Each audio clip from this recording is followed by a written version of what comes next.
Welcome to the Live to Fish podcast. I'm your host, Daniel Notariani, and in this episode, we're joined by Jim Boni, a spey fishing fanatic who started his journey casting for trout in the scenic rivers of Italy. Now, Jim's passion takes him across Canada and Europe, chasing the mighty tug of big migratory fish.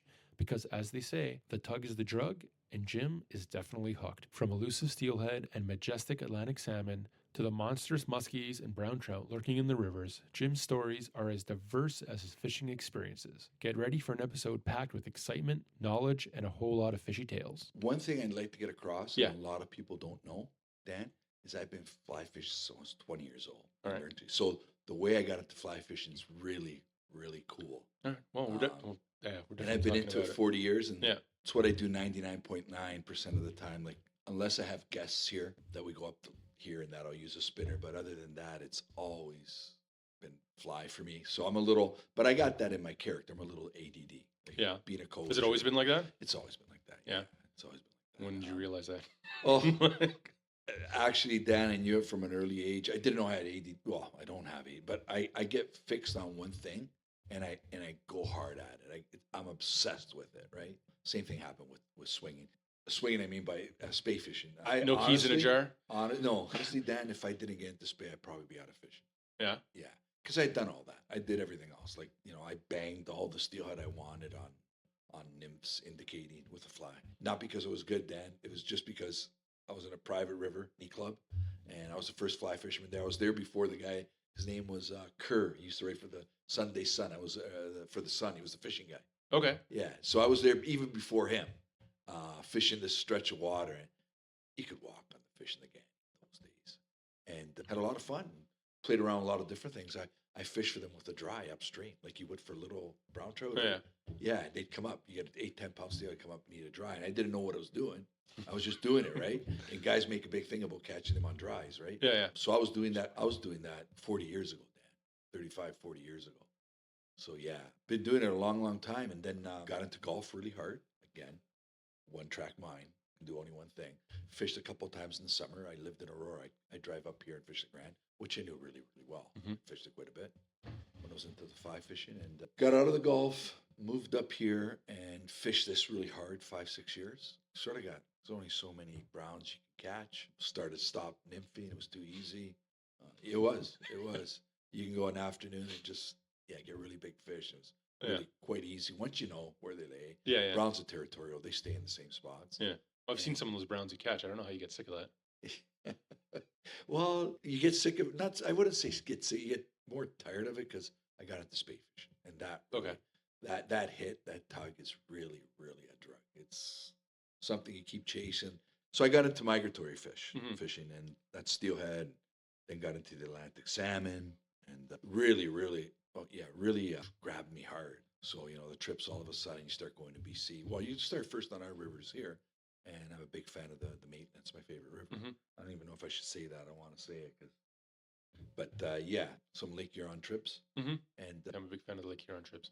Yeah, I'm a big fan of Lake Huron trips. And then from there, you start going to BC, blown away. At the same time, you start doing Gaspé for Atlantics. And it's a journey. I'm still on it. Went to Norway for the first time and plan on going more.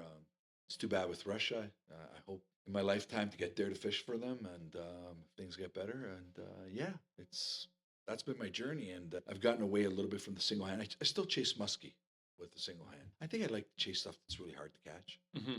More of a reward from the challenge, right? Yeah, like I don't mind casting all day and not getting a fish, and that happens with salmon and musky. Yeah, and salmon too.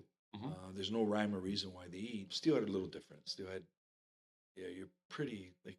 If you know you're gonna get, if they're there, you're gonna get steelhead. They'll hit. Salmon are different. Musky are different. They're different species. And again, I go down saltwater. I try to catch permit. I've caught all my bones. I've done it. Been there. It's permit and I got my first one this year because they don't eat. It's where were you fishing for that one? I was in Mexico, Escalon, right on the Belize border, Chetumal Bay, and I'll be going back, every year. It's just stuff I really love to do. You cast, to 20, 30 fish in a day, and it took me 10 years to get my first one. So it's a lot of days they'll fish. But that's what I always say to everybody, anybody I meet at the shops and that, you like to spin fish? Good for you. You know what I mean? Like, whatever tickles your belly, whatever you like, go ahead. Yeah. Do you conventional fish? No, I don't. I've done it a couple of times here behind my house Mhm. when I have guests over. Okay. But no, I haven't, and I'll probably get into it. I'm actually thinking of getting a lake boat, Dan, and chasing musky on the lake and Hmm. doing stuff like that. So I will eventually get into it. I'm not a guy that looks down on that. Yeah. I'm getting older, so one day that's what I'm going to be fishing. Yeah. I've done the conventional thing for muskie. I'd rather fly fish for them, to be honest. Yeah. Yeah. Have you? Yeah. Yeah. I haven't got one on the fly yet, but just the process of all of that, like, Yeah. just seems more appealing than Yeah, it's pretty cool. chucking 2 pounds of rubber, you know? Yeah, it's pretty Yeah. cool. Again, I've got them in the river, but I'd like to do Lake St. Clair in a boat. Check that out because they're bigger. Yeah, too. but you know how they fish for them there? No. Like, not to put you down on it Yeah. or anything, but like, it's a lot of trolling for them. Because Lake St. Clair's this big, it's a big bowl. That's all it is. And there's very little structure out there. And the muskie relate to bait, but the bait don't relate to structure. So they're just trolling for them. And a lot of guys that are fly fishing for them are just trolling fly lines, because what happens is when you turn the boat, so when you turn the boat and you have a monoline, like a conventional rod off, your lure follows the boat exactly. But if you have a fly line out, your fly line's in the water and the fly line stays, so your lure will follow the path the boat took, not aim right at the boat. Can I tell you something about that? Yeah. That's called harling. They do it for salmon. Yeah. And a very effective way. I was on a boat with John Giuliani, and he wanted to try that one day, and I don't want to do that. I hate catching fish with the motor on. Yeah, no, I'd cast for them. It'd probably be really difficult to get, but I'm sure you get a few. So, like, depending on how big you want to get them, but there's the Quarthas. Mm-hmm. I'll introduce you to my friend Brent. He guides out there, and we haven't planned the trip yet out there yet, but we keep planning it, but it keeps failing. But he gets into a lot of fish out there, and 30s and 40s. But if you're looking for like 40s and 50s, it's like John Anderson in the Otto River Valley, Otto River Up there, yeah. Muskie Factory. We have a good river here. I'm not going to say the name, and I know, but the fish you guys are catching there are snacks for the fish John's catching. John. Okay, no, I understand, but Yeah, the 30s, we yeah. have them there. Yeah, but are you getting many in a day? We got 2 last time. Yeah. Yeah, so So Brent guides out there, and this is off thing. Brent guides out there. He's getting, his guide trips are usually 3 or 4 fish a day. Yeah. don't get too many because then I'll get tired of it. Well, that's Easy, the thing, oh, right? yeah, It's like a yeah. 3-hour trip from here. So Yeah. So I'll take it up for sure. I'd go. Yeah, I'd yeah. get guided by him. Absolutely. Yeah. And they're bigger fish, right? so the Kawarthas are like 30s and 40s. Yeah. These are your average range, and you have shots of tigers.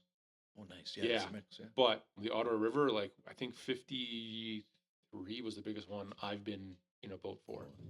So we got, and this is no word of a lie, my friend Brad, his first time fishing, 49-inch musky. On the nice. Yeah. Oh, yeah. Oh, yeah. Very cool. Yeah. We're talking in Italian here Yeah. for the people who. So there's, again, a lot of people don't target it. Yeah. That's why they're there. Yeah. They're Oh, targeting there's so more much food bass. in there. There's, Right? And there's Yeah. every time we go, I'm not saying we catch one every time, but we've been very lucky. And we get one almost every time, but we get 3-4 follows. Yeah. Yeah, there's always action. It's really good. Yeah. Again, we're going during the week. Yeah. I'm retired, so I try to avoid the Saturdays and Sundays. Leave it to the people that work and that. Mhm. And try to go during the week. COVID's changed that though too, for steelhead especially. You get people there Monday, Tuesday, Wednesday. But muskie and that and bass, Yeah. you go on a Tuesday, Wednesday, nobody there. Yeah. No, that's good. Yeah, I can't believe how much the rivers have like just exploded with people, man. I've seen a change since I moved. I've been in Elora now for 12 years, and I saw a change. This river, Dan, no word of a lie, up to just before the pandemic, Mhm. you could have gone on this river here and caught, in an evening on a hatch, 2-3 fish in the 20-plus range. Hmm. But it was no big, it wasn't like you were, oh, you're good. It's just the way it was. Yeah. Just the way it was. And Yeah. now, the last 2 years, Dan, this year I didn't land the fish. And last year I landed one around 22. I don't go out that much. I just fish the hatches. So I'll go out 4 or 5 evenings. But do you think that has to do with the pressure, or do you think that has to do with the water management and the I think fish hatchery I management? think it's a bit of everything. Bit of everything? Can we cut 1 second? Yeah, sure. No I problem. gotta let her go. Yeah. Pressure or water management? Well, yeah, I think it's a bit of everything. Yeah. To be honest with you, it's just really gone down. A lot less fish. There's some big fish around, Mhm. but there's a lot of the medium size, a third, fourth year fish, not there right now. So it might have been a bad couple of years for whatever reasons, more reasons for sure, but the river has changed. So how'd you get affiliated with the shop? Because that's where we met, is with at Grand River Outfitting and Fly Shop. Well, being a fisherman, I've frequented that place for many, many years. I was there when it was still Wilson's, and I knew the owners and the people that worked in the shop. So always been around, and how much we can say about this, but yeah, Scott needed help there at the start when he got into this thing. So I told him any like space stuff and fly stuff I can help you with, gladly lend a hand. And yeah, whatever knowledge I could share with him, I did. And I go up once in a while. He does tying things, which I find really, really cool. And it's great for everybody. Like I go to tie events because there's something to learn all the time. And I've been tying for 40 years, Dan. So there's always something to learn. Yeah.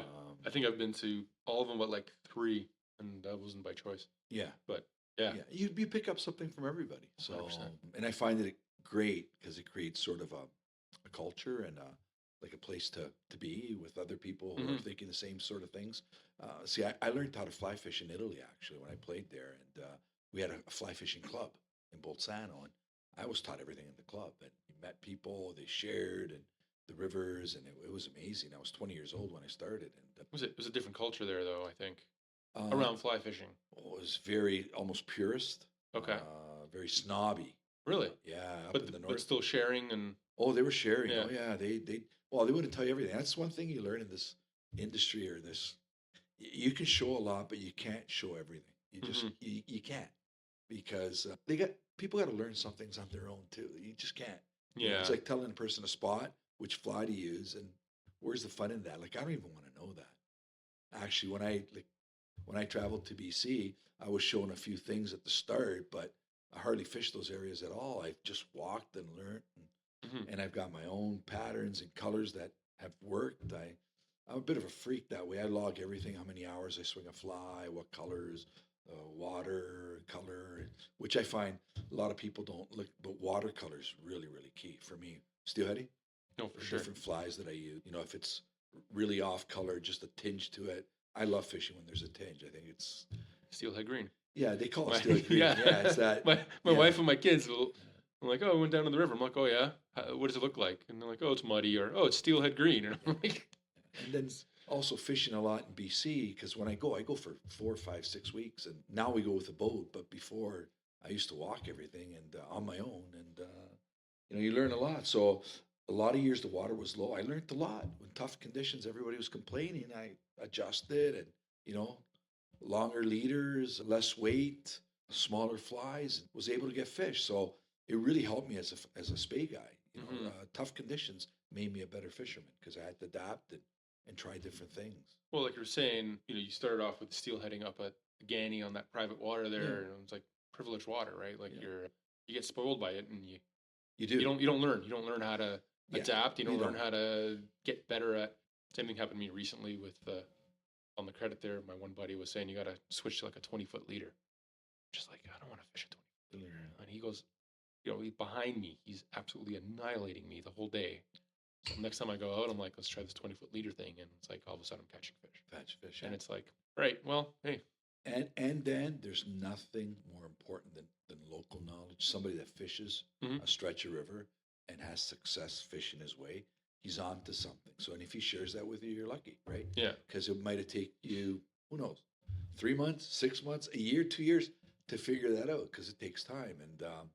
And that's why I'm really, I shared a lot. I do a lot of tie events at different stores. I tied commercial or custom for a couple of years, and I decided not to do that. I couldn't keep up. And it was during the pandemic. So it was good during the pandemic to do that. It kept me busy in the winter. Yeah. I couldn't go fly south, couldn't do anything. So I was tying flies in that, and taught me a lot. Became a better tyer because I've tied for 40 years. But when you start tying 200 flies a day, 300 flies a day, you get real good. Like, certain patterns, when you tie them, 100 dozen, you have it figured out exactly how many wraps to what point, and you learn a lot of things to make it simpler and more effective. Yeah. Mm-hmm. Yeah. So you said back in Italy when you played? Yeah. What were you playing? I was playing hockey. Yeah, I went over to Italy at 18 to play hockey. And like I said, I hadn't said, but I started fishing here as a kid. My brother-in-law would bring me on the credit It's the first river I fished, and we had worms, and then I got into spinners, and off and on. My brother-in-law was a big fisherman. Started doing a little bit the steelhead and that. Not a lot of success. All on the eastern trips, like Wilmont Creek, Bowmanville Creek, all the creeks out there, and went over to play hockey. Walked into a shop. I'll never forget it. Like yesterday, my second or third year there, and you're in the mountains in Bolzano. It's beautiful. You're on the border with Austria, and there's mountain streams everywhere. And I asked the guy, I want to buy a spinning rod and that. I want to go fishing. He goes, why would you want to do spinning? And he goes, I'll teach you how to fly fish. And his name was Hans. And Carl Heinz. Carl Heinz brought me on the rivers, taught me how to cast. I got into the fly club there, the Bolzano Fly Club, and really different culture. And people think Italy, they must kill all the fish and that. Well, there was no kill there 40 years ago. Like, we're way behind. All the water was private. They have some public water, but most of the water is run by clubs. So there's 2-3 different clubs in each town. Okay. And they got sections of rivers, and you got to be part of member. And then, like my favorite river when I was fishing there was the Talvra. And just to give you an example, in Alto Adige, I was allowed to fish their stretch 5 times a year. That's it, because we had, I don't know, 100, 200 members. Just 5 times. 100, 200 members. So you're allowed to fish 5 times. You had a little booklet. Yeah. You had to go to the shop. You had to tell them what day you were going. Only 5 guys were allowed on the river that per day.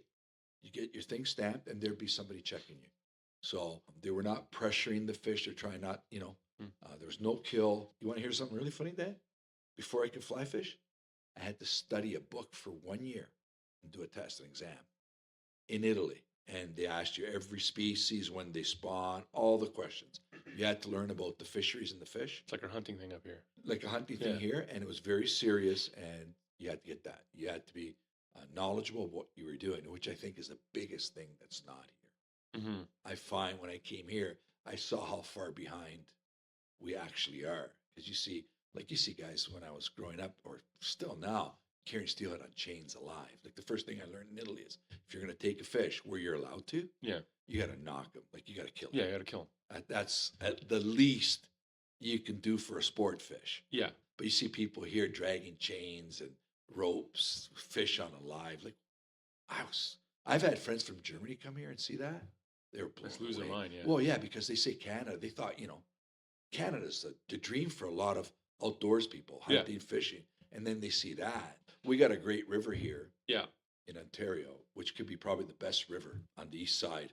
We can compare to Michigan rivers, but there's a dam and it's controlled by the Ontario steelheaders, and they don't allow fish to go up river. They got the excuse about lampreys, this and that. The fish just keep coming in and out of the lake. It's a soggy, you can say, yeah.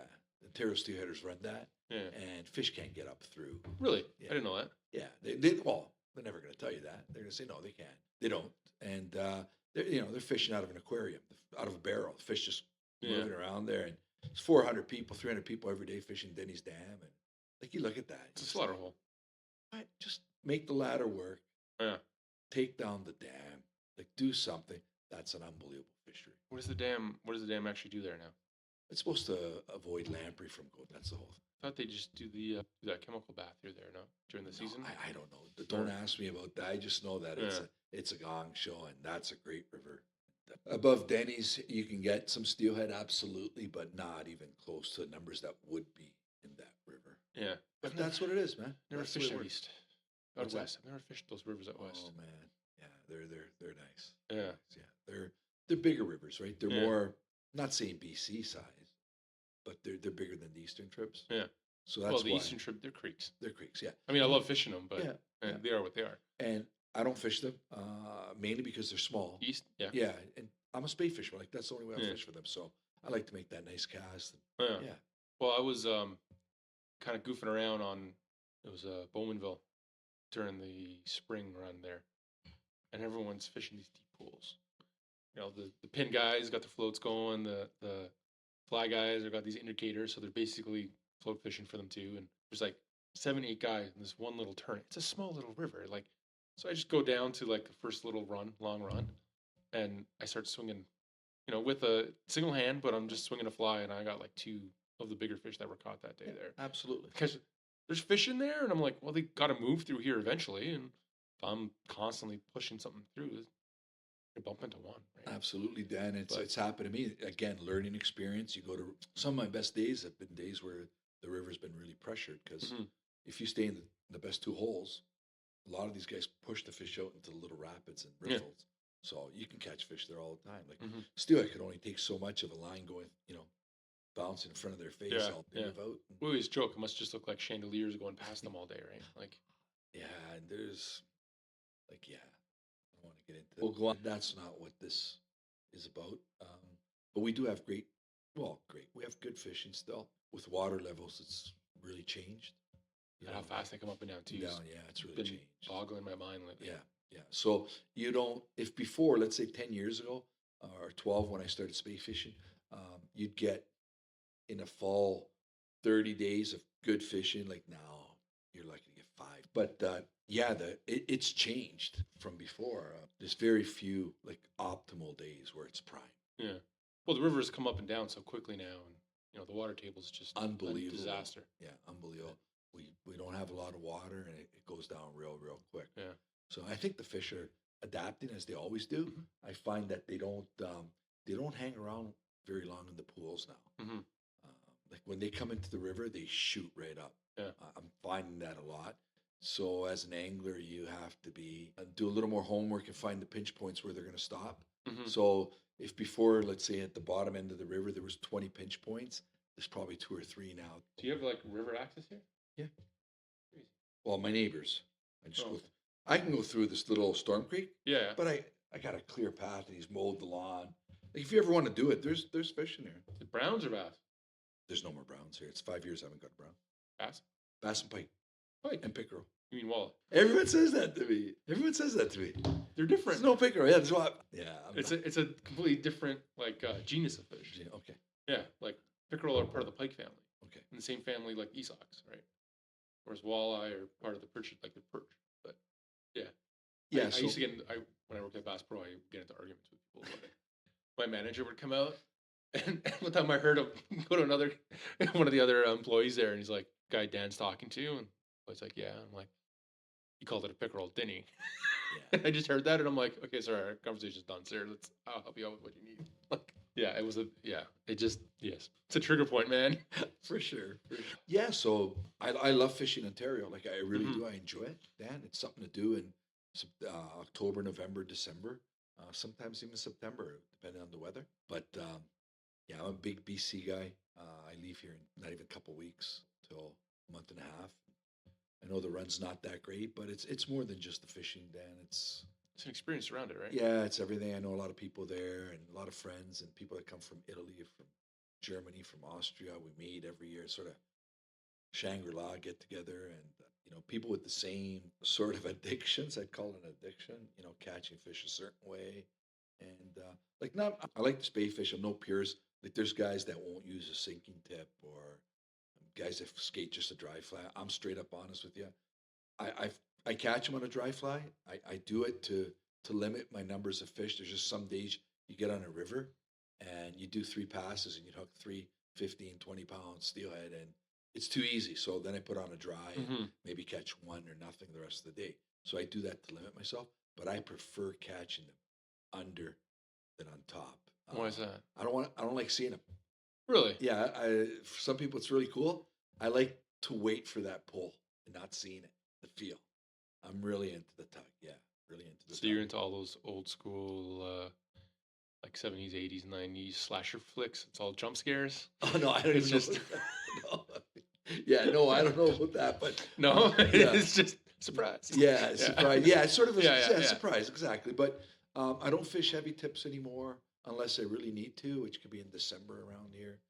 But with the water so low, you don't need to. Mhm. Like last year, my best day fishing was December 31st, December 23rd, and I had on 5 feet of T8. That's it, and that was my best day fishing. So you don't need to get down really heavy. That's something I really see. You want that fly above the fish, not below. Your chances go up big time. It's like you're fishing a big river like the Skeena. You got to remember these fish are traveling 200-300 miles to their trips, and they're not going to be in the current or in the deep pools. They're in the little soft water. It just makes sense, right? Yeah. Expending minimal energy or least energy they can to get upriver and survive, make it up. So if you're fishing anything heavy, and you see a lot of guys do that, when they're fishing heavy, their fly will never swing into the proper area where they're going to get hit. They hang up. It happens to a lot of Ontario guys that go over there. Like a lot of guys fish way too heavy. I got stories and stories. Guys in pools, you know, and you're fishing behind them, and they're going with T14s and that, and they're catching cohos and pinks. And you know, you go in there light and you're catching steelhead, and they look at you like, "How the hell are you catching steelhead?" You know, and yeah. So it's a learning experience for sure. And again, it makes you the angler you are. All these experience fishing different waters, you know, it makes you adjustable. That's the best way. You know, I was a hockey coach for a living. Yeah. So I had to be able to change game plan in a shift. Like second period, 3 minutes, not working. I got to change something. I can change our game plan right then and there. So it's the same thing with fishing. You got to be variable. You got to be adjustable. You got to be. I think awareness is probably the biggest thing. You just see people pound water using the same systems. Like, oh, I caught them like this last year, you know, and I caught them on this fly last year. I had this system last year. But do you think that ability to kind of switch on the fly comes from time on the water? Like, you know, the more time, the more experience you have, For sure. the more. Yeah, it's no rocket science. It's just experience, and it's time on the water. It's doing it. And again, awareness, keeping an open mind. That was one of the most important things when I coached in my business. Like, if I knew everything, I should have quit. Right? I learned something every day. And when I go fishing, I keep learning that. And when I'm tying flies, I keep learning different ways to do them. Right? And again, you don't want to tell everybody everything, but you can make flies that are adjustable, like different weights. So you don't have to change your tip, and you can get deeper by using two flies and adding weights that you can, without changing your whole system, just take it off the hook. You a big fan of the tube flies? I love tube flies. Yeah, because again, they're very variable and very adjustable. You can change them up really, really quick. Or if I tie on a shank fly in that, I'll just put like you know, no cone on one, a brass cone on another. On a third, I'll use a little tungsten bead hidden in the body at a certain place, because if you see them swim, if you put weight on a certain part of a shank, they just swim better because the hook in the back drops the fly. Yeah. So you got to balance it. That's why with the cone in front and the hook, they sort of balance. And if you use a tungsten, you can't put it in front because then it's going to do this. Yeah, the keel forward. Yeah, so you got to put it at a certain part, and that's playing. You got to play with it and see how it swims in the current. So it's all stuff like that. Yeah, there's something when I'm looking at a fly and it's tied in a tube versus looking at a fly it's tied in a hook. It just looks so much nicer on a hook. I don't know why. It's me. Yeah, it's just something to your eyes, right? It's just something to your eyes, and then if you go like Norway, it really blew me away. All they use is brass tubes and tungsten tubes. So, and they have a whole different way of fishing. Like I learned something there. Not only on the fly side, but on the lines and that. And they're using lines that we use here. I'm a big fan of next cast lines. I think they're awesome. And in Norway, they took it another step, and they're using them as really as Scandi heads.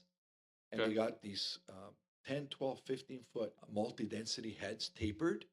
And they're making a Scandi line out of this system, but a Scandi line that can throw heavy tips, heavy brass. So all of a sudden, you don't have the clunk of a Skagit and that. Like, it's opening up a whole new world. Got to push it a little toward like heavy stuff, but finesse. Well, yeah, when I say heavy, I don't mean like Skagit heavy, like Pacific Northwest heavy.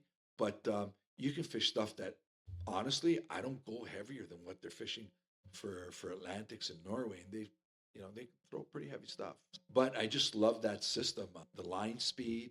So it helps cut through the wind, the turnover, the stealth. Like the line doesn't even make a splash in the water. It's really, really, really amazing. That's all I'm fishing now, and I can't wait to go to BC and try it out there. And it's gonna be a lot of fun. Yeah. Yeah, I bet you that'd be super useful here. Oh, it's gonna be yeah. So you were wasn't that long ago? You were out was in Norway, right? Yep. What was that like? I call Norway the BC of salmon fishing. Like BC is steelhead country. Yeah. And in Norway, you get that same feel with the Shangri-La of addicts like yourself, people that are really into it, and they go hard. And it starts off with the sun, the light.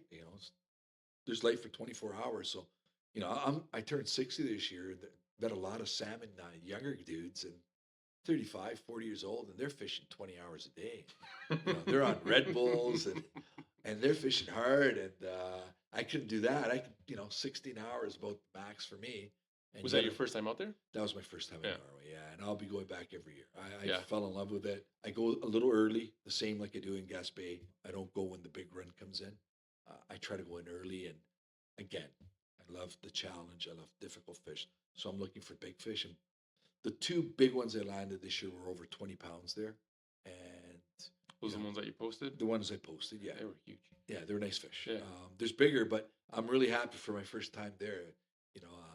I'm really happy to get two over 20. And yeah, the whole atmosphere, the people, camaraderie, the water, man, they had low water when I was there. I wish we had that low water here. It was a lot of water.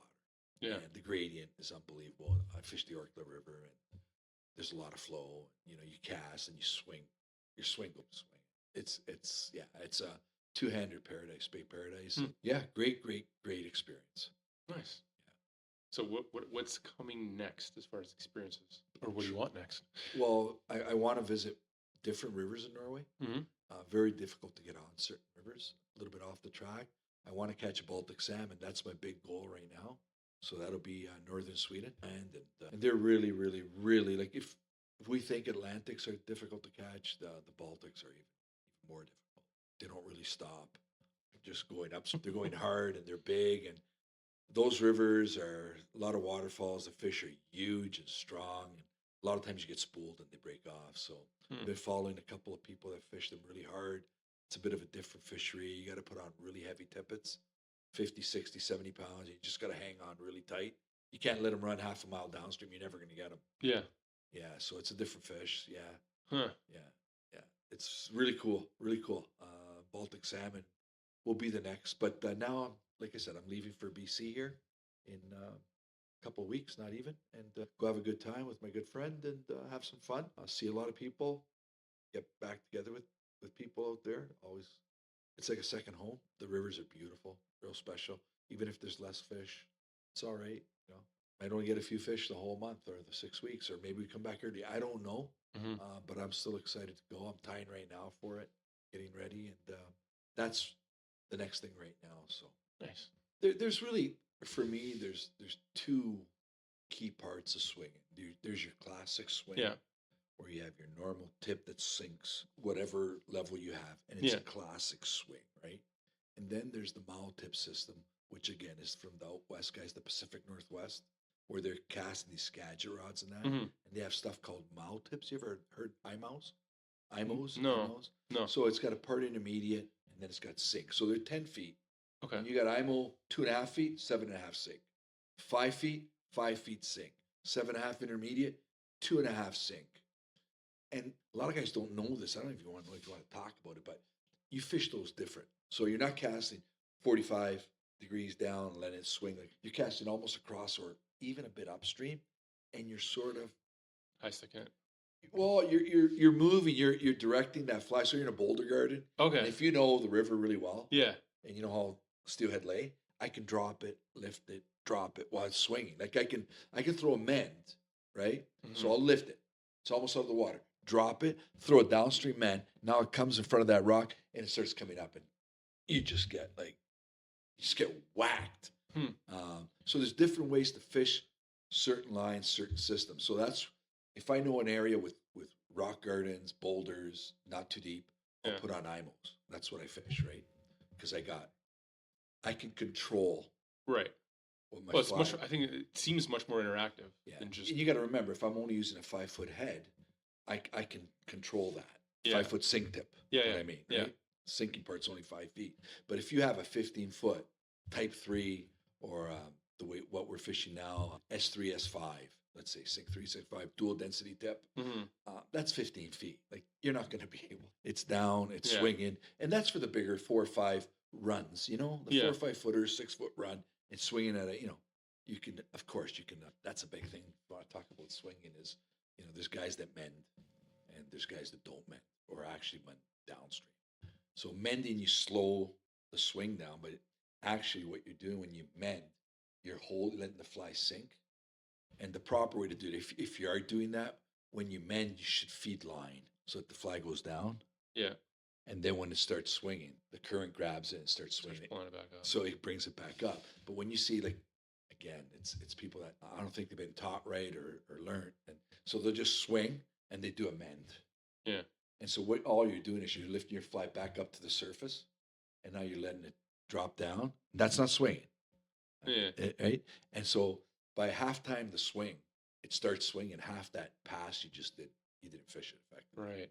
So then it starts swinging. It swings just at the very bottom, like 5-10 feet max. So, and you see that all the time here. And we joke around. He goes, "That's the guy you want to fish behind. Like if he's in a big run, those are people you want to fish Missed behind." half the fish. As soon as they start mending like that, Yeah. you just go behind them because you'll probably hook a fish if you know what you're doing, right? Yeah.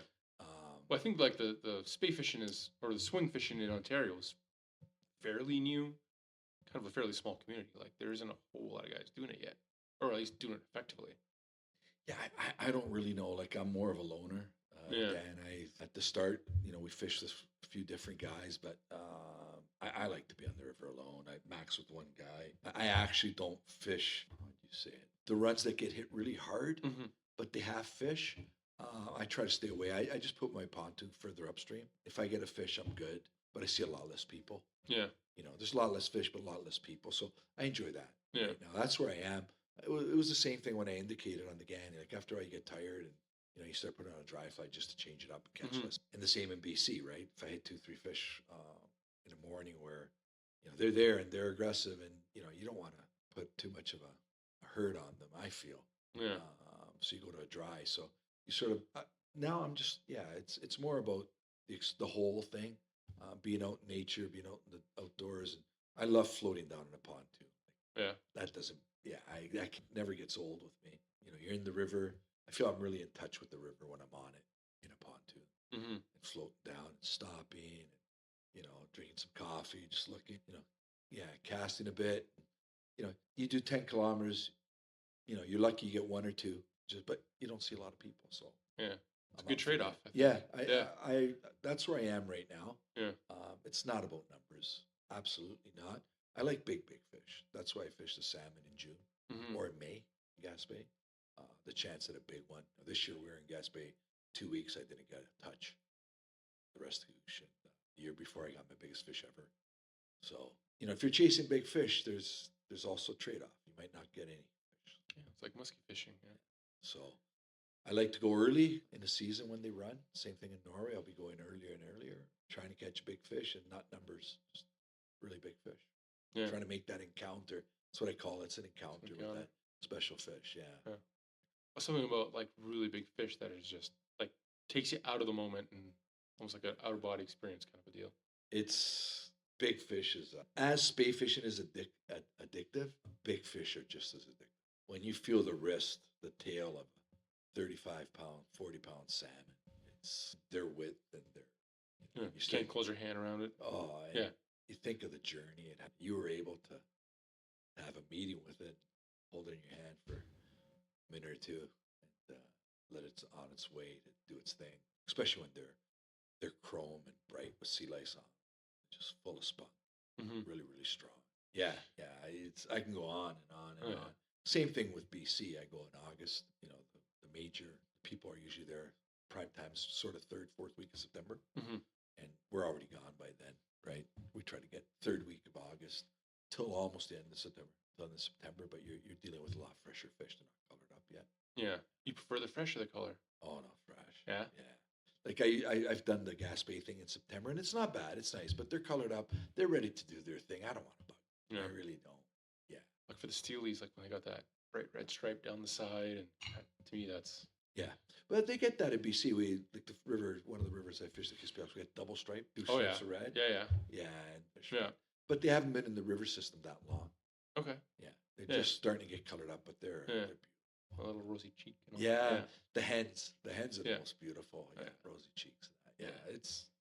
Have you done a lot of Erie trips? Yeah. Yes, I've done. We have the Grand here. Yeah. Oh yeah, that's right. Yeah. Erie. I keep forgetting this dumped on into the. Yeah, this stuff's on and. Like I think the Erie steelhead are just, as far as Ontario goes, probably one of the nicer looking fish. And one of the stronger ones. They're really strong down at the bottom, and you always have chances at not only steelhead but a lot of resident rainbows are there when steelhead are there. This is the look of those Erie steelhead. They have that really dark back. Yeah. And like a prominent stop to that. Yeah. To that dark back. Yeah, they're beautiful. Cool. Yeah. They're beautiful fish. Yeah. really busy. The Grand gets hit really hard. It's close to Toronto. Yeah. So Most of the ones I get are like Niagara. Niagara, Yeah.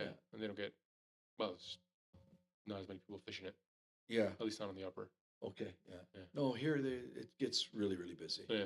And there's not really a lot of float water. Like you can, there's a couple of spots, but yeah, no. And like I said, I try to avoid people. I'd rather be a little bit farther away, catching a little bit less fish, but more quality in it. Yeah. I think that, Dan, is nothing this way or that way. There's nothing wrong with any way. It's just, I think it's the way you evolve as a fisherman. As like I said, on the Gani, I was catching a lot of fish, and now I'm at the point where it's okay not to catch a lot of fish.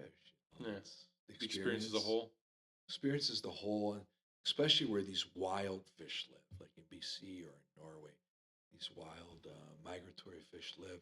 They're beautiful places where there's not a lot of homes, and it's really wild. Mm-hmm.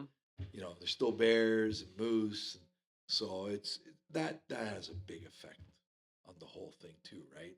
I used to live in Toronto, Dan. I live in Elora, which is getting pretty busy now, but I got away from busy, right? And I coached all my life in big cities, Munich, Vienna, Linz. Yeah, I did the city thing. I like to be alone and do my thing, and quiet and peace, and no lineups. Yeah, I can relate to that for sure. Yeah. Yeah, I'm ready to be done with all that. I was about your age when I started getting fed. Yeah, well, it's been a few years now. I've been. Everyone's like, "Where do you live?" And my answer is always like Toronto. I'm sorry, but I like for trout opener, all my friends are, we're gonna go for steelies. I'm like, I'm gonna go for brookies. I'm gonna get lost in the woods. Like it's the best time to fish those creeks out there is you get access to all those the upper portions of the river, and I don't want to deal with the people. I'd rather just go get lost and catch a couple smaller fish. Yeah. Getting lost. That's probably the right way of saying it. Getting lost. Yeah. Just being on your own, doing your thing. But how are you going to connect with nature when you got a bunch of goons around you, casting lines over you? And it's like, it's not that everyone has a right to fish, right? And I'm okay with them fishing, but that's where that happens. So that I'm not interested in that anymore. Yeah. I'm going to go do something else. I'm not going to get upset because they're doing that. Yeah. It's like, no, that's fine. We all did it, right, Dan? We all did it. We all were there. Yep. And again, it's how you evolve, and I think everybody's got a different stage. They're fly fishing or conventional fishing, whatever fishing life they're into, what turns them on, and they evolve into whatever way you want to fish. Like that's just something, what stage of your life you want to do that, and stuff that still gets you excited. Like I'm honest with you, Dan. Like to go to my favorite river here in Ontario, I still get excited the night before. I still get really excited. I don't think it matters where I'm going. I can barely sleep the night before I'm going fishing. So that's beautiful, right? Like to have a passion that's strong. Yeah. A lot of people don't have passions like that. So we're very fortunate. Mm-hmm. We're blessed. And we have the means and the water still to fish it. Let's hope that we can keep it. We don't ruin everything, because humans are pretty good at ruining everything, but we all are. We're all we're all part of it. And I think some of the time we don't realize we're even part of it, but that's a whole different podcast. Yeah, we don't even want to go. When you see the numbers in BC right now, it's scary. But, want to go support the people there, the restaurants, the stores, do our best, even in not so great times. Yeah. Well, if you can, you should, right? Yeah, for sure. Yeah. I think one thing I've learned over this pandemic is that it's really important to support A, the people that are supporting you, and B, the people around you, right? So I'm more and more trying to, like you said, you're going to go there to support those guys because everyone's trying to make a living. Absolutely supporting these local shops. That's one of the reasons why I'm so adamant about working with Scott and Tanya at Grand River, is because they're good people. Yeah. They've helped me out a lot. So they're really good people. And like I said, that shop there is great. They'll do anything for you. It's a great shop. That's where I go now. Yeah. 90% of the time. Yeah. No, it's good to have that. As you know, there's not a lot of fly shops anymore left around. They keep closing down. And Scott and Tanya are doing a really good job. And, they're full on the fly stuff, and they got all the latest and greatest. So it's a great shop. Yeah. Yeah, Scott, every time I go in there, Scott's like, check this out. And I'm at a point in my life where it's like, I don't want to see the new stuff because I kind of like what I got, but I also don't want to spend more money. Something clicked about a year ago with me where it's like, I don't need the newest thing. This is still working for me, right? Which is probably the wrong message to to be putting out there when I'm working at a fly shop and helping with the fly shop.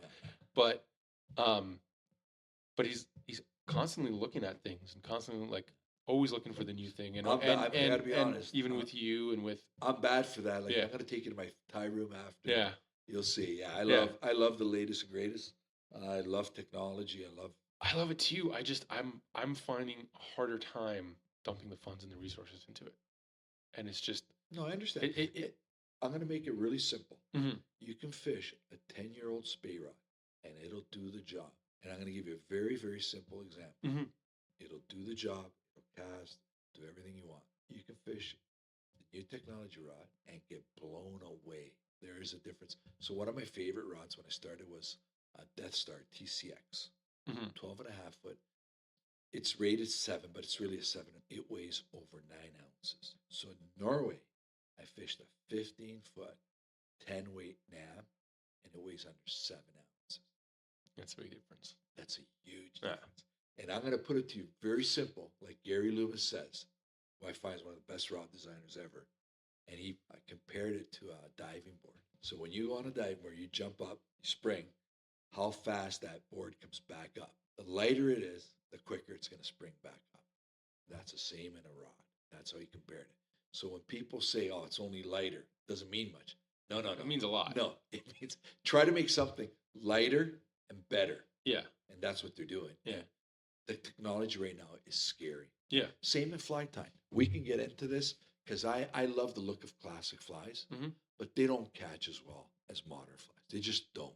Right. Okay. So I got into the classic tying and I would add flash, sparkle to make a classic fly a little bit more modern. I called them, it was a series that I tied the modern. And they're beautiful flies to look at on single hooks and beautiful on classic salmon hooks and stuff. And they catch fish.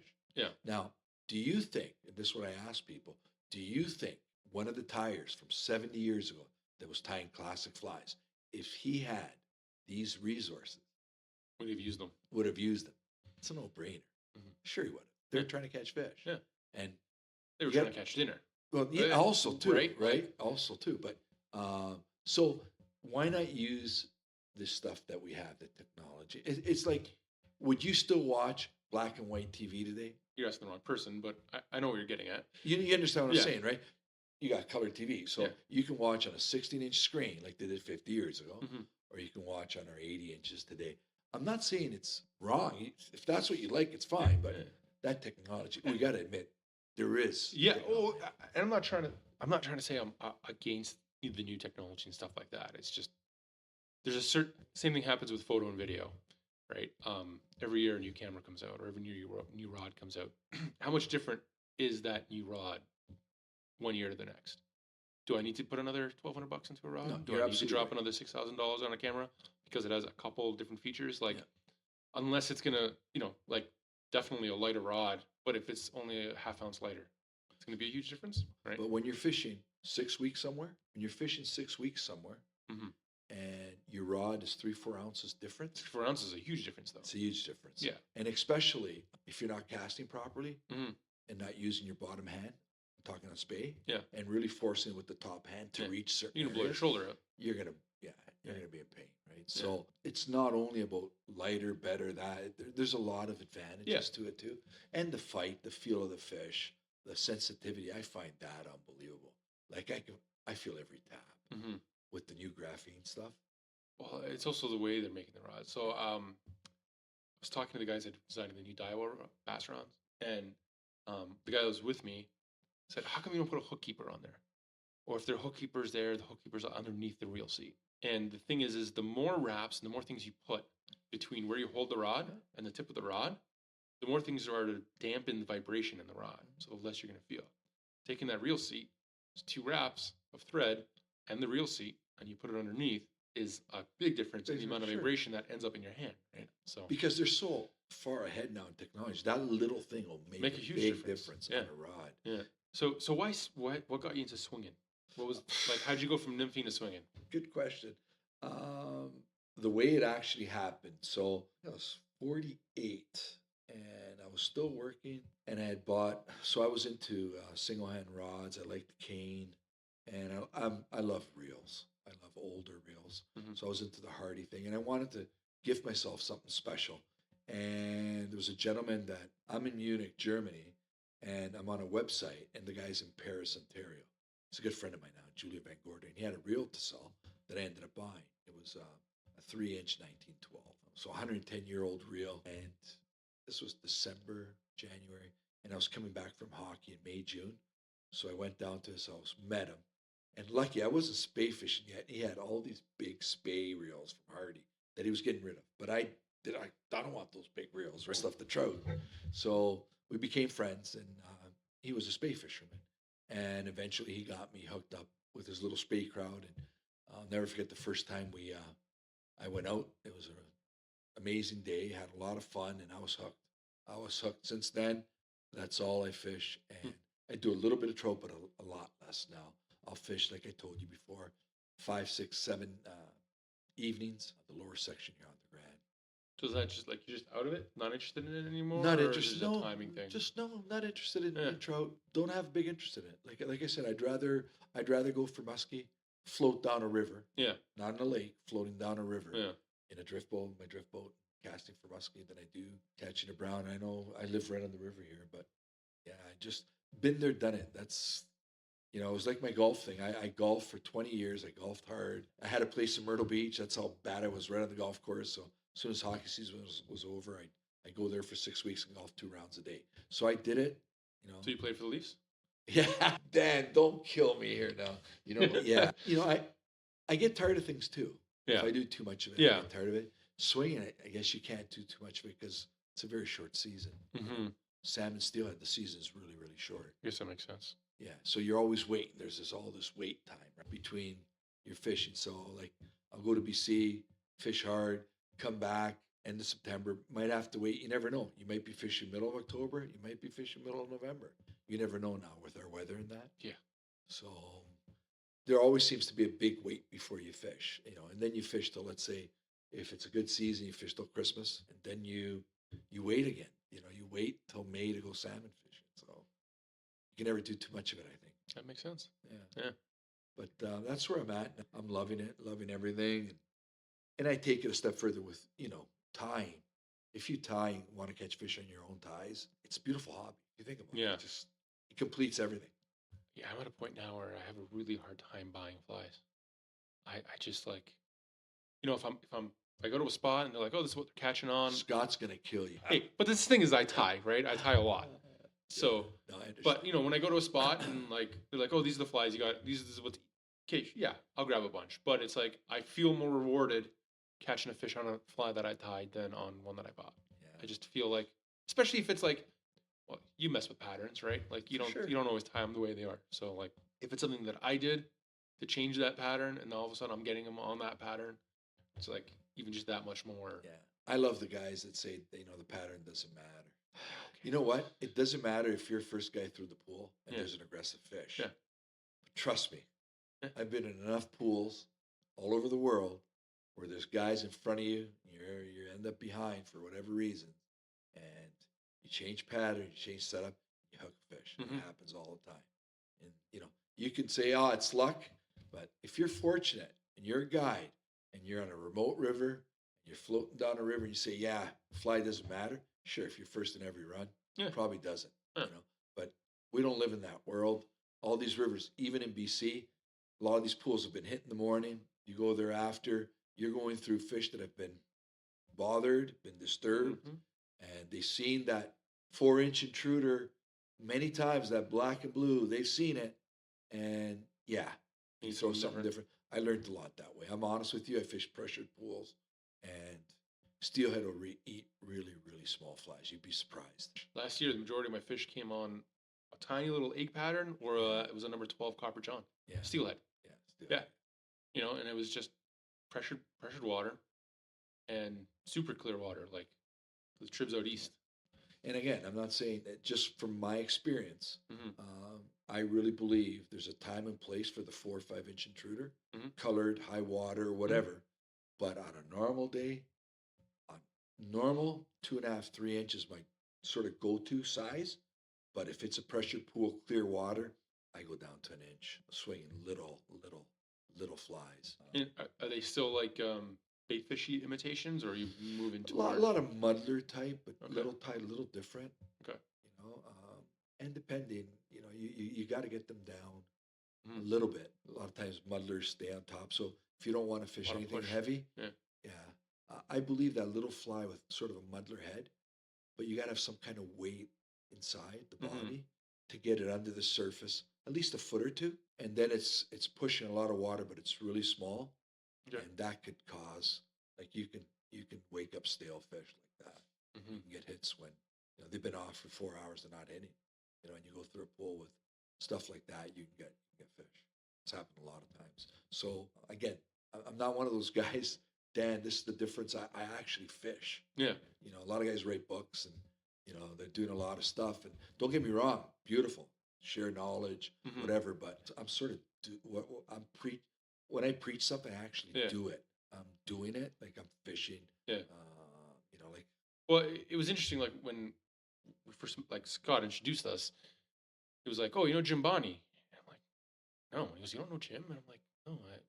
How would I know Jim?" Oh, he's just, and the Spey guy. He's been around for a while. Blah, blah, so on and so on. And I'm look you up online, and it's like you don't have this huge social presence, but the information that's there is like you can tell it's not.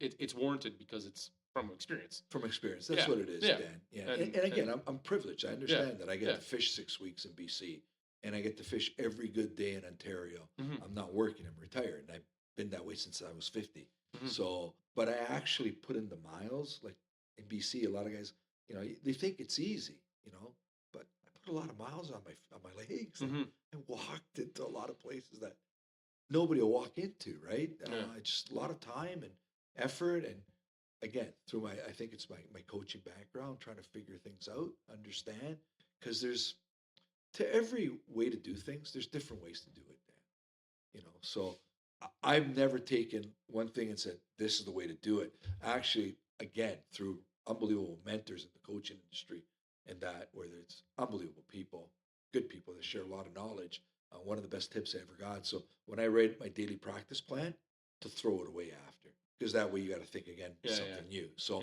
my drills were always different, always changing. And you could say, you can stay with the old drills. Mhm. They worked for 40 years. Yeah. Is there not a better way to do things? Yeah. And you see it in hockey too. Everything's changed there too. There are a lot better coaches, a lot more technology. Like, Mhm. I remember one of the first things I did, and we're getting off topic, but for Europe, it was huge in the German league. So we had a setup and no one had it yet. No one. So there was this Setup? Norwegian company that we'd video our games. Yeah. And then I introduced the room and I'd have all these iPads and you would tap your number in and you'd see every shift of your game. And the coach would already put in what you got to do better. So you didn't have to meet with everybody. So after a day after a game, guys get to the rink at 9 o'clock. They come in, they go into that room, grab their iPad, boom, put number 15, played 16 minutes, 23 shifts. He can watch every one of his shifts. And if anything was done wrong, the coach would already put in what he needs to do better and what he did wrong, or ask him, what did you see? Because that's the biggest thing, right? Mhm. In hockey, it's biggest thing to coach is I'm on the bench. It's pretty easy for me to see the whole play developing. You're on the ice, you got pressure. So I always ask you, what did you see, Dan? Mhm. Why'd you make that play? What did you see from your point on the ice? Yeah. It was really easy. I'd say, you got to do this, right? Well, no, you got to understand what he saw. And then you tell him. It's a big fly casting is like that too. Like I'm not a fly casting instructor, but I've helped some people get their cast better. And I think the biggest tool that I've done, I take my phone and I film them casting. People don't realize they have a tailing loop. Even with me, my casting, like I filmed a whole bunch of my casting, and I'm like, I'm realizing what I'm doing, and like, not stop it. But you don't realize it when you're doing it. You don't realize it until you see it after. Yeah. Well, I'm more into this new style of spey casting. I follow certain guys like James Chalmers, Max Manley, Travis Johnson, and their way of teaching is totally different. I find there's a lot of BS in spey fishing, man. Like you can watch videos and guys talk and they make it so complicated. And again, you got to remember, I'm a coach, Mm-hmm. right? So slap shot, there's a certain technique to do that. You don't use your arms to take a slap shot. use your core muscles, your body. Mhm. It's the same thing in the space way. And that's the way I'm teaching it. And, you can make it so much easy and so much fun when you know your angles, your positioning of your anchor, and people don't get hurt. And it's actually repeatable. That's Mhm. the beauty. Just think of it, Dan. If I'm making you use your bigger muscles, you can repeat that movement a lot easier than your hands. And there's so much, a little bit of this, a little bit of that, keep the rod tip here, keep the rod. No, tell them exactly where to keep the rod tip. Tell them exactly how to lift and make them understand they got to lift the tip if they're using a tip. You got to lift a little high. I was taught by a really good caster, but again, it wasn't taught like this. It took years to understand it. And then there's an easier way to teach this. Yeah. Like, there's a lot, and guys get it. Like it's unbelievable to have a little class that I'm doing for Scott. Bring 5 people, and you have 2, 3 never had a spey rod in their hand, and after the class, they can go fishing. They've learned a couple of casts that they can do from both sides because of the wind, and they can go fishing. I'll take that. And they can go fishing. So there's a lot of joy to that for Yeah. me. And it avoids all that crap, and there's a lot of crap in our business. And you got to remember, nothing against the stores too, but even the industry, like they're trying to sell you a Skagit line, a Scandi line, a traditional line. They're trying to sell you a bunch of different things. Well, it's a job. Sales is a job. Oh, right? yeah. Like, and then you said about rods, and then newer and better line comes out, and they're not newer and better. That's different.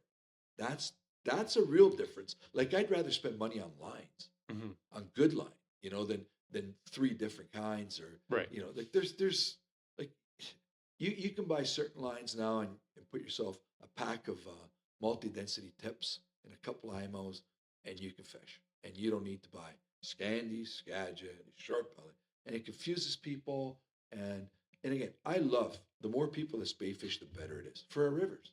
I'm honest with you. I know it sounds crazy, but the more people. Well, there's a mentality behind fly fishing and spey fishing in general. The majority of them, people that are doing them, they think like hunters, right? And I understand hunters are going to kill the animal, but the hunters know that if that animal's not there, they can't harvest that animal.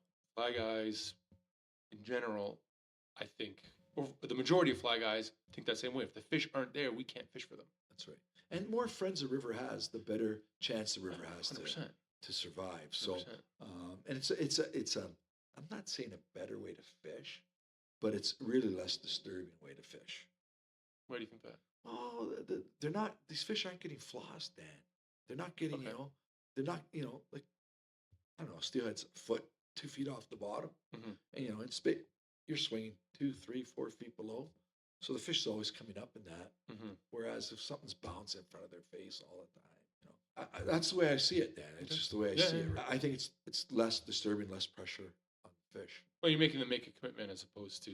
Yeah, they got to come up. Yeah. That's why that hit is so hard. They move 3, 4, 5 feet. And they're trying to get back. Yeah. So that's why you feel that pull.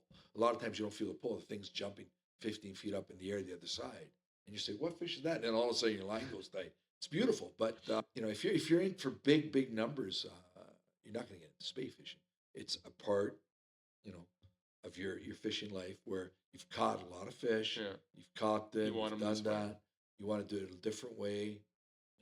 Not saying you respect the fish more, but sort of, a bit more respect towards the game fish. Again, I think that's part of it. I think like if you're going to understand that you're going to catch less fish, but you're going to catch them this specific way, and you're willing to do that, I think you have a little more respect for the fish and the fishery. Yeah. Well, and a lot of guys won't say this, but I don't have a problem because I don't really care, to be honest with you. But I got into fly fishing to deceive that fish with feathers. With an imitation. So I found that sport, right? Yeah. But if I put a worm or an egg, like to me, you're not deceiving the fish. That's something that he can eat. Yeah. So yeah, you caught the fish, but you're using natural bait. Yeah. With bait. To me, it's no big deal. The fish is gonna eat. So it's like us. You give me a Big Mac, I'm gonna eat it. You give me a bunch of feathers, I'm not gonna eat. Yeah. So it's in tricking that fish. I think that's where I find the joy in fishing, right? Yeah. No. And I still can't believe it. Again, people are gonna hate me. I can't believe we're in the year 2023 and you're still allowed to use spawn. And by using spawn to fish, and think about it, and they're still chumming. I've seen people chum. Yeah. You still see that in this day and age. And you might say, why are you so against it? Well, where does that spawn come from then? Fish. They got to kill fish to get spawn. You know how many times I've seen, again, this is through experience, Mhm. on certain rivers, growing up, they'd slice open the fish, take the spawn, and dump the fish on the ground. Oh yeah. Well, that's why I don't fish the Yeah. salmon run after like for To 3 me, days. yeah, but to me, that's not cool. No, it's not. To me, that's the wrong way of fishing. But again, Well, it's not legal either. Yeah. But we live today in a society where you can't say this stuff openly. I don't have a problem saying it. I don't Why really not? care. People might say I'm an idiot. You think I care? I don't think so. I don't think No, people no, say but I'm that. just saying. But I don't care. I mean, look, first of all, it's illegal because you're technically letting the fish go to waste, right? Like the meat go to waste. I think if you're harvesting a fish for the purpose of eating it, and you're kind of you're a spawn fisherman, then harvest the female. Yeah. That way, you're still eating the fish. Fish isn't going to waste, and you're getting your spawn, right? I'm the same thing. I'm against like fly shops that give information when rivers are fishing well. Yeah, that's We have enough. We have enough technology today. Go read the graph, figure Yeah. it out, look Yeah. at it, right? But to tell people, well, now's the time to go fishing on this river. Yeah. Like Well, especially based on how they're getting their information most of the time. Right? that's means crap. Like you go in BC, they're not going to tell you. Yeah. You know, you go to Norway, they're not going to go fish the river, learn. Like, come Yeah. on. Yeah. I remember I used to work at Bass Pro Shops, and the fly shop would have river conditions, and it would be you'd get high water, dropping water, rising water, low water, right? And then you would get water temps. That's it. You didn't know what any of that meant. Like they're not telling you where to fish, but they're telling you, Yeah. you know. And you're talking, these places are remote places where I go. Well, remote, you know, but they don't have a 7 million, 6 million city next door. Yeah. Like Oh, yeah. you're opening a can of worms. Oh yeah. Well, it's like spot burning on Instagram, right? Well, Like it's exactly the same thing. yeah. Like, you know what? Let people figure it out too. Like, Yeah.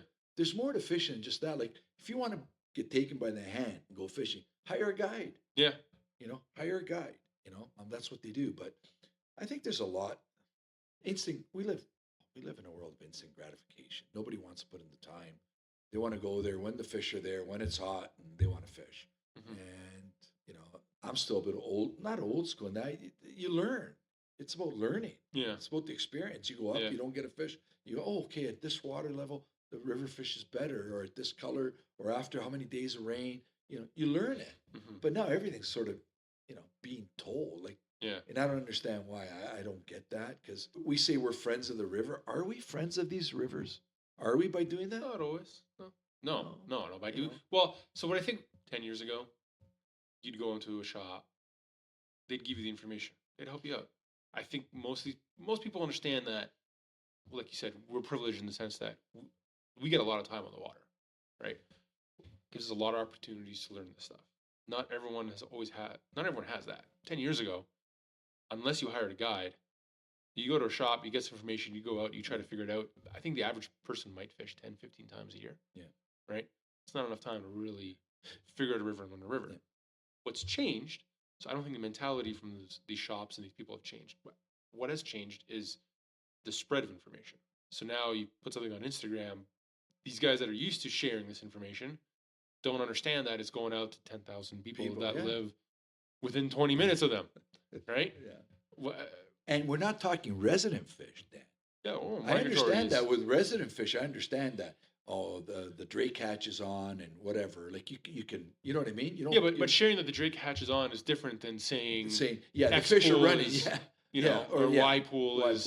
Or saying the migratory fish. Oh, they're in now. Oh, yeah. Oh, they're in Yeah. heavy now. Let's, you know, Yeah. and the river's good. Wilmot's kicking. Yeah, Got you 7 better yesterday. get going. Yeah, you better get going. Get her. So you Yeah. get to runs that you've never seen nobody. Yeah. And now you got people everywhere, and they think it's a good thing. You know, like I said, we need friends for the river. Yeah. Well, let them figure it out on their own. Like Yeah. Well, but that's the thing too, is a like little bit of lake work never hurt giving nobody. them a spot, but not explaining like how to be proper etiquette on the spot. You're not creating friends for the river, right? But it's funny, we call it soccer fishing. You're just trying to get, you get in, get between the posts, and go fishing between this guy.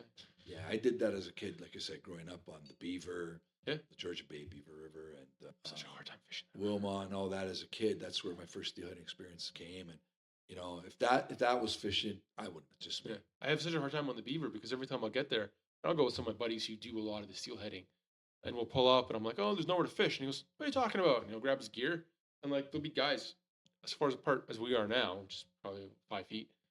You'll just hop in between them and fish, and no one says anything. Yeah. And I'm like, if someone came within 5 feet of me when I'm fishing, I would be like, "What are you doing? You're too close." But But and that's not that one I of the don't like reasons fishing near why. people, but like, Yeah, that's one of the reasons why you search solitude like it. Or Yeah. I'd rather float down a section that maybe doesn't have that many fish, but Yeah. has a lot less people. Yeah. So Yeah. hard For to sure. get to. You got to do a little bit more work and work around that. yeah, but the reward's a little different. And I think it's a little more rewarding as well. But And honest, I don't even want anybody to tell me a river's fishing well. Like that, half my joy is gone. yeah, It is. I like to go and figure it out. yeah, I know the graphs. I know how to read them. I understand. You put a little bit of homework into it, a little bit of late work. You got to figure it out. You'll understand it. Part of this is learning. That's what I love about it. It changes all the time. I think it's what keeps you interested, right? That's what. Yeah. Or it get boring, right? Yeah, for sure. Not that catching fish is boring, but No. at a certain point, it's like let's try something different. I think you're looking more for quality, Mhm. the whole thing, right? Yeah, Quality and experience and hanging around people that have sort of your same mindset. mindset. Yeah. That's the right way to say it. Yeah. Yeah, it's pretty cool. But everyone's different, Dan, and it's whatever you like. But I really, really enjoy swinging for fish. I love being out. Those rivers are beautiful. It's always where trout, steelhead, salmon are. Rivers are places are. Yeah, yeah. They are. So Trout live in some of the prettiest. we're places, pretty right? close here. We're not far away from being those places again. I can't wait. Yep. I'm going to ask you one more question about social media. So you don't have a huge social presence. No. Like you do post, and like I said, like the stuff that you do post is usually it's well earned and learned information. But why is that? Yeah, I've come to the point where I have no desire really putting a lot of stuff on. Like I said, I don't want to show a lot. It's unbelievable. It gets into more hands than what you believe. Mm-hmm. The stuff you put on that, and I do a couple of Thai events for Scott, and people can come and I'll show quite a bit. Mm-hmm. But they've made the effort, drive a car, come to the place, made an effort. Mm-hmm. I find to put stuff on social media, video or that, it's just too easy accessible. There's no work involved, and boom, stuff that took me years to learn, to give it away to people that don't even appreciate it or deserve it. Mm-hmm. I'm not into that. I don't have to make a name for myself. I'm retired. I'm good. There's no nothing. Yeah. I'm not. I wouldn't do it for a monetary, or I'm not looking at anything like that. I don't mind sharing for people that want to learn something, but to give it to the wrong hands, I'm not interested in sharing that. And I'm less and less into Facebook and Instagram. I'll post a few things, not around here. Like we've caught musky this year already, and I'm not posting nothing. Mm-hmm. When the steelhead come here, I think our rivers don't need that. They're already in trouble as is. BC's different, quite far away, or Norway. Yeah. No one's going to jump in a plane and go to Norway because I caught a salmon, or do the same in BC. So it's a bit of a difference farther away. And that's the only reason why I even post a bit of that. You don't want to post, like, Norway's really far, but BC too, you don't want to post too much. A couple of fish here and there, but not too much, because I just don't want to share that. I just, do I catch fish? I think I do. Does it make a difference if other people think I catch or not? I don't really care. Yeah. Again, I was a hockey coach. Yeah. You think I care about opinions then? Probably. And I don't about the fishing industry either. I really don't. I do it for me, something I love. And if I get a young guy, there's a couple young guys that I met through the stores and I can share my knowledge to them. Absolutely, I'm passing it on, but to the right, it's the right people. Dan. Yeah, it's not the guy that's trying to figure out a pattern so he can make more money selling or understanding, or And I'm going to give you one little example how small this fishing is in Ontario. I was fishing with Derek Stroop. I was getting into. Sorry, can we hold that for 1 second? Let me just. I was really awakened by this, but so we're on a river, the Big Head. I can say on the Big Head. I never had fished it, and Derek took me, and it's late December, really cold day, right? I got a little switch rod, small river, and we're fishing, and we get to this one pool, and we start hitting fish. A young guy comes up the river, and he's got his indicating. He starts netting these fish for us. So I'd go in this little pool, get one. Derek will go and get one. This kid's netting them, and we got quite a few fish in this one pool. And the young guy goes, I didn't. I was always told, Dick, you can't get them swinging in cold weather like this. Like, it's freezing. And I looked, I go, there's a bunch of fish in here, so they're going to hit. Fish will hit. And I gave him the fly we were using. It's a really good winter pattern, one of my favorites. And left it at that. Never thought I'd see the kid again. I don't fish the big head. It was one done, never did it again. And a year later, there's this guy that ties in Guelph. And he's been always asking me for patterns. It's like, you got to hold this pattern. I don't know how you got a hold of this. And he tied it for the shop, right? And he's telling me that. Like, he's all proud that he was able to get this pattern off. He goes, it was a lucky day my friend was there when you gave him this pattern. And he's making a big deal of it. And like really big story about it. And right then and there, I saw how small of a circle this is. Oh, yeah. And information? No. You don't want to be giving info. It gets into the wrong hands. That pattern now, it's fished by a lot of people. Is it good? Yeah, but it's probably not as effective because a lot of fish have seen it. So I really believe, you know what I mean? Like it sort of loses a little bit, at least in my eyes, a little bit of its magic. So yeah, it's a small industry and people are, it's real small. Yeah. Yeah, it's real small. And I learned a lot just that day, helping a guy out, giving him a fly, and then it goes into the wrong hands, and all of a sudden he's producing a lot of that fly. Yeah. Well, the really hard part of that is that he's profiting off of your pattern. Yeah, and which sucks. But it happens here. It's happened with people that are notable people. They won't give you any kudos. They use your pattern. They put it on. You see it on. I've seen it in the fly shop here before, Scott. A caddis pattern that I had. One of the guys that worked there before, it's the only caddis pattern you need, never gave me a kudo on the fly. Another guy from Guelph here that went to BC once with me, taking a pattern and giving it to other people. And yeah, it's just, I think as a fly tyer, we take a lot of pride in what we do. There's a lot more effort and work done to create a pattern that at least if you're tying that or trying to imitate it or giving it away, at least say who inspired you to tie that fly or who originated that fly. That's the least you can do. I just don't have time for people that take your ideas and try to make them their own. Yeah. No. And there's a lot of that. Yeah. Those people don't deserve time, man. Yeah.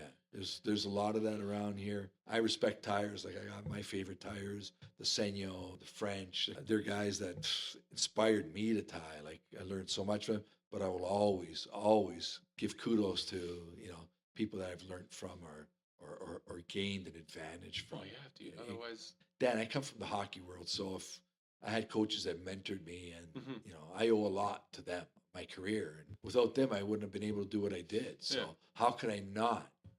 I come from a bit of a different circle, I guess. I'm not trying to steal stuff from other people. Yeah. I find that, I just, if you come and ask me, like I said, I got a couple of younger guys that I'm trying to teach and pass on what I know. If you come to me with the right intentions and you ask me, I'll tell you everything. I will. Yeah. But if I see you just trying to gain it for whatever whatever, I go cold. I just stop. No, and that's one of the reasons why I got up. Social media has its time and place, Dad. It does. But when I see the same guys posting every day, it's tiring. It's well, as someone who's trying to do it, it's from the other side, it's tiring too. Yeah, but but even just the guy fishing he has to post every day like a fly die, like every day. So I tied one today. Look, maybe old school. Yeah. Once in a while, if that's not your, like, if you're trying to make a living on that, I get it. Yeah. But if you're just trying to build an ego, you know what I mean? Leave it alone. I think if you're doing it because you're trying to stroke your ego, it's the wrong reason to be doing it. I don't think you're going to be long-lived on social media either. Yeah. I mean, personally, I want to share information and I want to share what I'm learning with people because I'm learning it because people are sharing it with me, right? Like, so, and not that I'm going to go and, if we ever go out and you teach me, I'm not going to share that, but it's like, I sort of learned a lot too. When you go to certain places, Meccas, there's a lot of famous people there. So you're fishing beside people that write books and that. Yeah. And, you sort of find out the BS, Dan, pretty quick. The shop, like I'm in tight with some of the shops there, and they'll tell you, like, oh, he's struggling, he hasn't got a fish in a week, But he's telling everybody in Ontario how to fish. Yeah. This is the way to do it, and try to hop on a boat with you. Yeah, and then you see them. You run into them in pools or fish behind them, and they're not getting fish, but they're telling everybody how to fish. Like Mm-hmm. you learn all about that. If you go to Mecca's, Norway's the same thing. Like Mm-hmm. some really famous anglers, and guys telling you don't fish like him because he doesn't catch fish. But that's the big dude. Yeah. So there's a lot of bull in this business. You know why there's a lot of in sports? There's 5,000, 10,000 people watching you. There's no bull. There's a scoreboard. There's the game. You win, lose. There's no bull. Fishing, you go away, you write a book.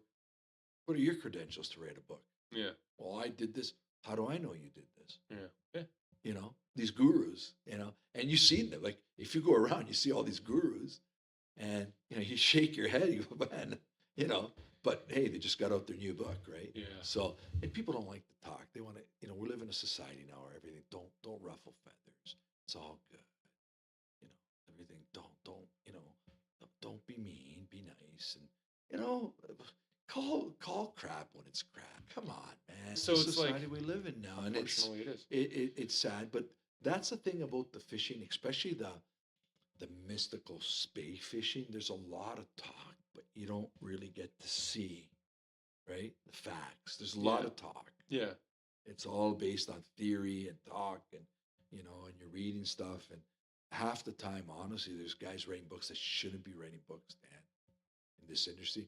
And a lot of the best guys don't talk about it, don't write, have zero social media, and you see them on the river, and you know why they're good. You just see it. And then you get these guys that are always talking, always on the media, and they go around and it's hilarious. Yeah. I got stories, man, but I don't want to get into. You laugh, but I'll tell you one little story. All right. No names.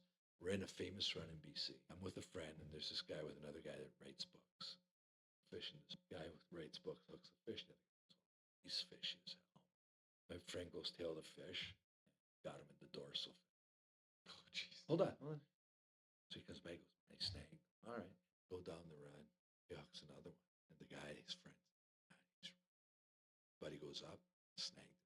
He was using T17. It was just going under them, flossing them. And I looked at him. The guy came back, he snagged him. Yeah. He's fishing T17. Just to learn how to fish in I Ontario. and I'm telling you, Dan, it's just like, what? And this guy comes out a lot of books, not one or two, man. And you just look at it thinking, whatever. What? Keep writing books, keep teaching people. Or another guy. All he fished was heavy for years. Up here, fished heavy. Now he despises anybody that fishes heavy tips. But why? Because now you're fishing lighter? Why would you, it's unbelievable. I just don't. Dan, you want to fish heavy, you want to fish light. It doesn't bother me. Yeah. And I would never go and be focal. Yeah. But it's just these strong opinions and this trying to be something better. Like even in Spey, like there's Spey guys that think they're snobby, but then there's the dry fly purists. Like, give me a break. Yeah. I do dry fly, yeah, but what's so purist about it? Get the fish to move. Because the way they did it in the 1600s, sure. Yeah, but sure, it's cool. Yeah, I get it. But don't look down on the others. Yeah. I think at this point, I don't look down on spinfish. Yeah. Or spoon or. Yeah. I look down on bait fishermen. Yeah. I'm honest with you. And I told you the reason why. Yeah. I told you the reason why. I get it. If you got to deceive that fish with a natural bait. Yeah. Are you deceiving him? I think the bait isn't it? Yeah. Bait's got smell. It's real. So I want to get him with feathers or with hardware. Yeah. You're deceiving the fish. I think there's a time and place for bait. In Ontario, I think that's when I'm with my kids. Absolutely. They're not fly fishing or interested in fly fishing, but I want to go surf fish, for example, I'll use bait. Yeah. But that's kind of where it ends for me. Yeah, sort of, yeah. But what I'm trying to say is, like, if all you're doing is bait fishing all the time, like, are you evolving as an angler? I'm just asking. No, probably not.